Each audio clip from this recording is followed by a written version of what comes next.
I'm Rick Kaler. Thanks for listening. Steve Forbes, editor of the well-respected financial publication Forbes magazine, once said, "You can make more selling advice than following it." It's one of the things we count on in the magazine business, along with the short-term memory of our readers. Scores of publications sell advice on their proprietary investing secrets. In addition, there's just thousands of active money managers who claim they can beat the market. And by doing that, give you above average market returns. Usually the market this advice refers to is the Standard & Poor's 500 index. Investing in the S&P 500 index simply means owning a fraction of every one of the largest 500 companies in the U.S. No skill is involved at all. A third grader can do this. Accepting average market returns through an index fund is termed passive investing, while trying to beat the market is called active investing. Enticing as the latter may seem, very, very few active investors manage to beat the market. A recent study cited by Dimensional Fund Advisors found that only 17% of money managers beat the S&P 500 index over 15 years. A similar study done by Dalbar Inc. found that over 20 years, just 3% of money managers beat the S&P 500 index. In other words, 97% of all money managers didn't do as well as a third grader who invested in the S&P 500 index.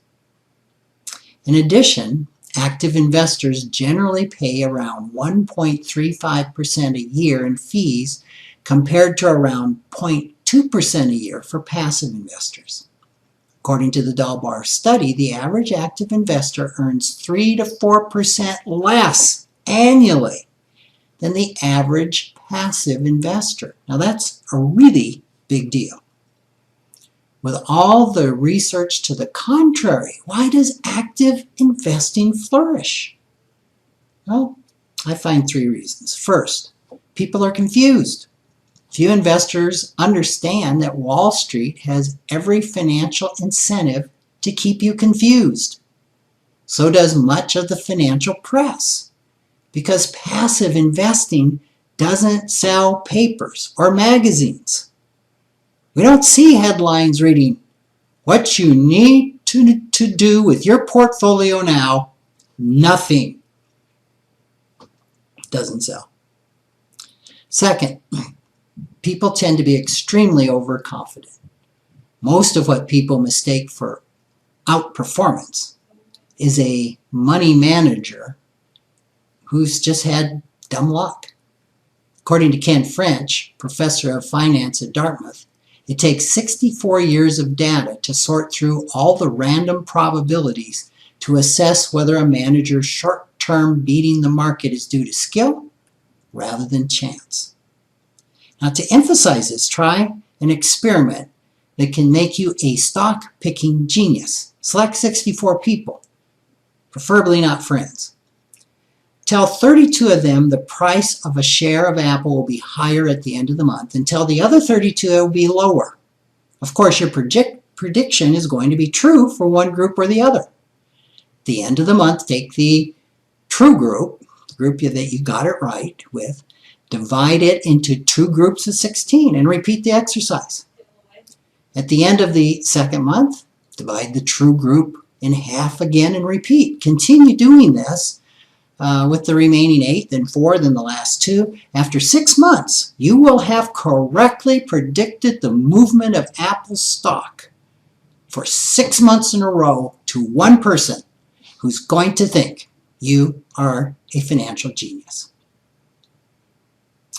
The third reason active investing flourishes is the superior skill of the top 3%.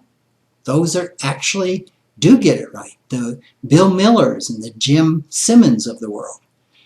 Such investment gurus provide encouragement that you too can beat the market. Yet actually the fact they exist is exactly the reason why you shouldn't try. Why? In order for them to do better than the market, they need lots of others to do worse. As Ken French reminds us, trying to beat the market is a zero-sum game. Thanks for listening.